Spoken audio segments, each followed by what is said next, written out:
Bonjour et bienvenue pour une toute nouvelle vidéo où aujourd'hui je vais faire une introduction sous forme de témoignage. Alors ça sera pas sur... je pensais commencer sur comment brûler mieux de la graisse, mais je vais plutôt parler comment dire, des sels minéraux, dont sodium, potassium, parce que c'est un sujet que je suis en train de traiter en ce moment, parce que j'ai des problèmes sur ce sujet, hein. Je l'ai abordé très rapidement en introduction, comme quoi que j'avais un petit déficit en magnésium que j'avais créé comme ça sans m'en rendre compte, enfin bref.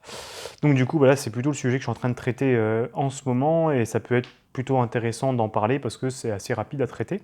Et je vais pouvoir rentrer vraiment dans le vif du sujet. Donc là, pour l'instant, je vais plutôt se faire de témoignages, puis après, derrière, je rentrerai plus dans le détail sur le plan, on va dire, théorique, précis, parce que là, je vais plutôt témoigner. Donc, ce que je disais, c'est que quand tu fais du sport, c'est vrai que ces deux minéraux-là, donc le sodium et le potassium, il y en aura d'autres qu'on va traiter après, hein, magnésium ou autre, en fait, ils entrent dans beaucoup de mécanismes qui sont sur le plan cellulaire ou autre, hein, on les retrouve surtout là-dedans, surtout le potassium d'ailleurs, et le mécanisme d'hydratation. Enfin bref, c'est des minéraux qui sont extrêmement importants sur tout ce qui va se passer dans les cellules, voilà, pour faire très simple.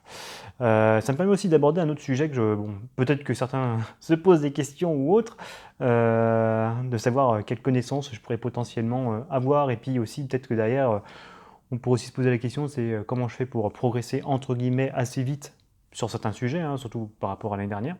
Euh, je vais vous montrer un truc, c'est que les sujets de la nutrition, les sujets du sport en général, c'est des choses qui m'intéressent depuis très longtemps. Je vous montre un tout premier livre que j'ai acheté en 2007, hein, donc c'est Guide des compléments alimentaires pour sportifs. Donc c'est un sujet d'ailleurs il faut que je rachète parce que derrière il a été actualisé. Enfin bref, donc ça traite tout des mécanismes qui vont y avoir sur les molécules qui vont être intéressantes pour le sport en général. Donc du coup, ça fait longtemps que je m'y intéresse. Donc forcément, ce qui va être intéressant là-dedans, c'est que comme je ne suis pas spécialement une génétique fait pour le sport, voilà, donc j'ai toujours été nul en sport, mais vraiment plutôt très très bas de classement, enfin bref, à l'école, je n'ai jamais été bon, du coup ça me permet de compenser avec des compétences, des connaissances scientifiques et théorique qui me permet à chaque fois que je vais rencontrer des problèmes d'aller beaucoup plus vite dans résoudre résoudre le problème. Donc j'ai soif, directement je vais savoir me dire tiens c'est peut-être sodium, potassium, c'est un truc comme ça, chaleur ou eau, ça aurait l'air sec. Enfin, bref, je me posais plein de questions parce que derrière j'ai déjà lu ça quelque part. Donc quand on reprend les questions du sodium-potassium, donc là la première problématique que j'avais eue c'est que j'avais un petit peu soif à chaque fois, donc je me dis tiens c'est un peu bizarre.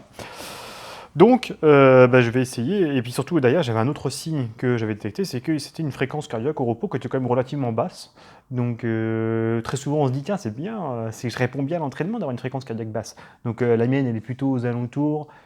Si je suis plutôt bien reposé, donc la montre Garmin me donne, donc plutôt, je regarde plutôt par rapport au sommeil, entre 45 et 46. Et je faisais quand même des pics à 41, 42. Voilà. Bon, du coup, c'est pas extrêmement grave, mais voilà, du coup, j'avais une fréquence cardiaque un peu plus basse.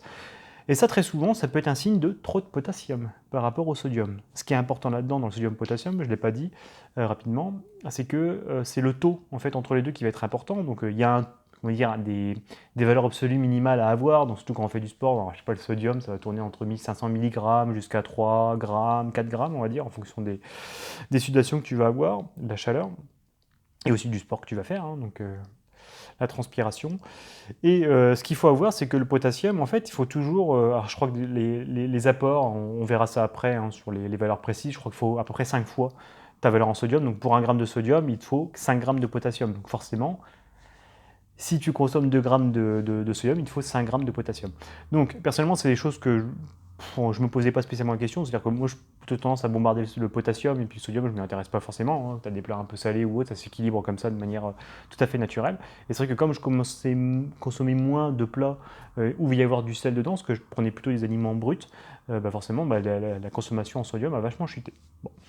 Donc du coup, fréquence cardiaque un peu plus basse ou autre, ce qui n'est pas forcément un problème euh, entre guillemets un petit peu pour le sport, mais il ne faut pas tenir ça trop longtemps, donc du coup il faut rééquilibrer. Donc j'ai repris du sodium. Donc du coup ça c'est, je pense, potentiellement, rééquilibré. Mais j'ai eu un autre problème juste après, donc là qui est beaucoup plus récent, et j'ai remarqué, alors c'était plutôt un matin, je me dis tiens, je cours, donc là c'était il y a quoi, 2 jours, ou hier, ou avant-hier, je sais plus. Fréquence cardiaque beaucoup plus élevée, je me dis putain vache, ça monte super haut, alors pareil, je ne ventilais pas spécialement. Au début je me dis ouais, c'est peut-être la ceinture qui fonctionne pas très bien. Mais d'ailleurs non, parce que j'ai fait des petits changements pareils au niveau des sels minéraux. C'est que personnellement, donc, alors ce qui est rigolo, c'est quand j'en discute avec pas mal de gens, c'est que tout le monde a du sel de table chez soi. pas de souci, hein, donc du sodium, voilà. Par contre, des apports en potassium qui sont un peu l'équivalent, donc moi j'ai deux formes, c'est du bicarbonate de potassium et du citrate de potassium. Et par exemple, la personne n'en a, tu vois, c'est limite, oh, c'est bizarre, tu vois, d'avoir ça. Ouais, enfin, non, au contraire, c'est extrêmement important, hein, surtout que quand il en faut 5 fois plus, bah t'imagines, hein, tu mets 1 gramme de sel, bah, il faut que tu bombardes pareil au niveau potassium, il faut 5 grammes en gros de citrate de potassium pour plus ou moins combler, enfin, quand même moins.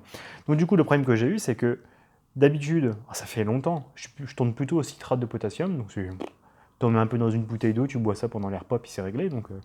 alors je sais pas combien j'en consommais, je crois 6 grammes à peu près par jour. Et je sais pas pourquoi je me suis dit, tiens, je vais remplacer ça par du bicarbonate de potassium. Donc là, il faut que tu le boives plutôt en dehors des repas, parce que derrière, si tu as comment dire, l'estomac trop acide, bah, tu vas rôter ton bicarbonate, donc ça sert strictement à rien. Donc le citrate, c'est intéressant, et le bicarbonate pour alcaliniser ton corps, tu le basifies. Et en plus d'ailleurs, avoir l'apport en minéral. Et donc du coup, je faisais ça.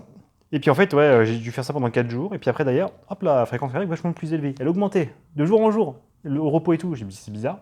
Et puis après, pareil, ouais, un matin, je cours à 10 km/h et je montais à 155, 156 de pulse, alors que normalement, j'aurais plutôt à 130. Putain, il y a un truc qui est bizarre. Bon. Et derrière, donc j'ai tout, moi je vais stopper. Je me dis, oh, je suis peut-être un peu fatigué, il y a un truc qui va pas. Ça m'était jamais arrivé. Et derrière, donc, je sais pas pourquoi, j'ai pris du citrate ce matin-là, plutôt que le bicarbonate. Et derrière, fréquence cardiaque, elle a diminué. Je fais, ah, ok, bon, bah, ça venait de là. Et oui, parce que derrière, c'est un truc tout con, mais c'est que, tu vois, autant je sais très bien que les sels minéraux, tu vois, par exemple, pour le magnésium, bah, en fait, il y a des formes qui sont bien particulières à prendre. Parce que derrière, bah, l'assimilation n'est pas la même. Donc moi, c'est plutôt citrate de magnésium que je prends aussi, toujours pour des questions d'alcaniser. Et puis derrière, c'est une forme qui s'assimile très bien. Et je savais très bien que les oxydes de magnésium, tous ces trucs-là, en fait, chlorure de magnésium, c'est des trucs qui s'assimilent pas du tout. Parce que c'est comme tout ce que tu peux avoir aussi dans les eaux. Ça sert à rien, tu vois, tu bois de l'épar, mais t'assimiles pratiquement que dalle en termes de magnésium, hein. Tu peux boire ça, mais ça, en fait, t'assimiles rien. Et du coup, ça, je savais très bien qu'il y avait que des formes qui sont bien spécifiques qui s'assimilent. Et j'ai pas pensé, j'ai pas tilté par rapport au magnésium. C'est vrai que le bicarbonate, pareil, c'est une forme qui s'assimile pas bien. Donc, pareil, quand tu prends du bicarbonate de soude, bon, c'est pas extrêmement grave parce que le sodium, en fait, tu vas pas trop l'assimiler, hein. Il n'a pas, enfin, tu vas plus le pisser en fait en soi. Et le problème, c'est que le bicarbonate de sodium, bah, le potassium, bah, j'ai fait pareil. Donc, du coup, j'ai eu une chute énorme, forcément, des apports en potassium. Comme j'en reprenais un petit peu de sodium, un petit peu plus pour essayer de rééquilibrer, bah, moi j'ai complètement déséquilibré. Et généralement, le potassium, il ne faut jamais trop jouer avec ça au niveau de son corps parce que les variations de sodium-potassium, quand elles sont trop brutales, généralement le cœur il l'aime pas trop. Donc là, du coup, bah, forcément, fréquence cardiaque un peu plus élevée que d'habitude. Ce qui était étrange, je me tiens, je me sens quand même plutôt bien. Donc du coup, c'est pas grave, donc bah, je règle ça et je reprends du citrate pour éviter les bêtises. Je sais pas pourquoi j'ai pas pensé à justement ce que l'apport en bicarbonate de potassium ne fait que le bicarbonate ne s'assimile pas bien. Voilà. C'est pas les mêmes sels, enfin bref, on le traitera un peu plus en détail justement sur comment entre guillemets on se supplémente un petit peu, hein. Généralement, comme on a des apports en chlorure de sodium assez élevés, c'est pas très grave en fait en soi, on n'est pas obligé d'en prendre trop. Généralement les apports en sodium, on arrive quand même à les avoir. Mais c'est attention, un chlorure de sodium, ça ne s'assimile pas bien, hein, même pour le sodium, mais bon, généralement du sodium, tu en as un peu partout. Potassium, il faut faire gaffe. Enfin bref, donc du coup, c'est comment tu traites rapidement des fois des petits problèmes, hein, des fréquences cardiaques qui vont un peu varier comme ça.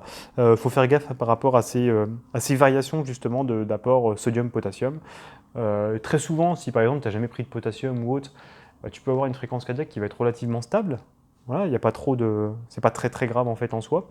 Mais par contre, c'est dès que tu vas, par exemple, trop consommer de potassium, justement, après, bah là, tu vas avoir, à mon avis, ta fréquence cardiaque qui va chuter, mais vraiment très très forte d'un coup, parce que derrière, tu auras eu trop comment dire, d'apport en potassium d'un coup. En fait, c'est un équilibre qu'il faut avoir, et en soi, il faut tendre vers ce rapport, justement, à un cinquième, donc 1 gramme de sodium pour 5 grammes de potassium, mais il faut faire progressivement, parce que si tu es à 1,1 depuis longtemps, bah, si tu passes à 1,5 directement, voilà, ça craint. Donc, il vaut mieux passer tranquillement à 1,2 tranquillement pendant une semaine, 2 semaines, puis après un 3, puis après voilà, monter jusqu'à un 5, et là vraiment tu te sens relativement bien tout le temps. Enfin bref, voilà, donc petite mésaventure, hein, donc sur justement ces questions de sodium-potassium.